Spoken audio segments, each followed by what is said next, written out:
निकै महत्त्वपूर्ण मेडिकल प्रक्रियाको कुरा गर्दैछौँ जसलाई फिस्टुलोग्राम भनिन्छ। एकदम यो मानिसहरूमा एकदमै सामान्य रूपमा देखिने तर भित्रभित्रै निकै जटिल बन्न सक्ने स्वास्थ्य समस्या हो। त्यही भएर यस्तो समस्या देखिदा समयमै परीक्षण गराउनु एकदमै ठिक हुन्छ। हजुर। अनि आज हामीसँग यसलाई बुझ्न एउटा वास्तविक केस पनि छ नि। ए साच्चै एउटा कडा निर्देशन पनि देखिन्छ। मैले पनि पढेको थिएँ त्यो मेन्टेन स्ट्रिक्ट एसेप्टिक टेक्निक भनेर लेखिएको छ, अर्थात् पूर्ण रूपमा संक्रमण रहित प्रविधि अपनाउने। तर सुरुमै यति धेरै जोड किन नि? किनभने के यहाँ संक्रमणको जोखिम साच्चै त्यति धेरै हुन्छ र? धेरै नै हुन्छ।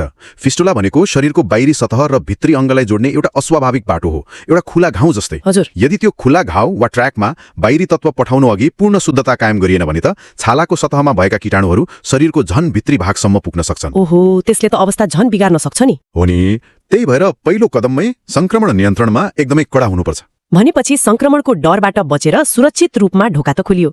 अब भित्र के छ भनेर हेर्न उज्यालो त चाहियो। स्रोतका तस्बिरहरू हेर्दा देब्रेतर्फको फिस्टुला ओपनिङमा बिस्तारै कन्ट्रास्ट पठाइएको छ। हजुर, त्यहाँ स्लोली इन्जेक्ट कन्ट्रास्ट भनिएको छ। अनि त्यसपछि लगातार तस्बिरहरू लिएको छ र छड्के कोण वा ल्याटरल भ्यूबाट पनि तस्बिर लिएको छ। मलाई यो कस्तो लाग्यो भने नि, कस्तो? मानौ कुनै रहस्यमय जमिन मुनिको पाइपमा रंगीन पानी हालेर चुहावट कहाँसम्म पुग्छ भनेर हेरिएको होस्। ठक्कै त्यस्तै हो, तर यहाँ रंगीन पानीको सट्टा कन्ट्रास्ट प्रयोग गरिन्छ। कन्ट्रास्ट भनेको एउटा यस्तो झोल हो जसलाई एक्सरेका किरणहरूले छेद्न सक्दैनन्। भनेपछि जब यो झोल ती भित्री बाटोहरूमा पुग्छ, एक्सरे स्क्रिनमा त्यो भाग चम्किलो सेतो बनेर देखिन्छ। सही भन्नुभयो। त्यसले ठ्याक्कै त्यो गुफाको नक्सा कोर्छ र भित्री संरचना स्पष्ट देखाउँछ। तर एउटा कुरा नि, तपाईले अघि कन्ट्रास्ट पठाउने कुरा गर्नुभयो, त्यहाँ बिस्तारै पठाउने भनेर तोकिएको छ नि, किन होला? अलि छिटो पठाउँदा के हुन्छ र?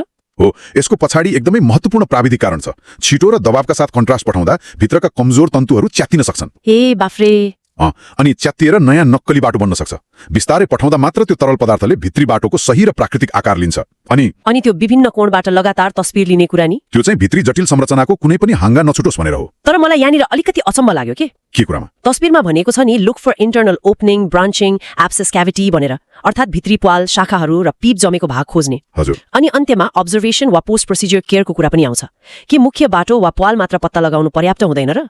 यी साना हाँगाहरू किन खोज्नै पर्ने? एउटा मात्र सानो शाखा वा पीप जमेको गुफा छुट्यो र त्यसको उपचार भएन भने रोग फेरि बल्झिन्छ। भनेपछि मुख्य प्वाल बन्द गरे पनि त्यो बाँकी रहेको भागले फेरि नयाँ बाटो बनाएर बाहिर निस्कन्छ। एकदम।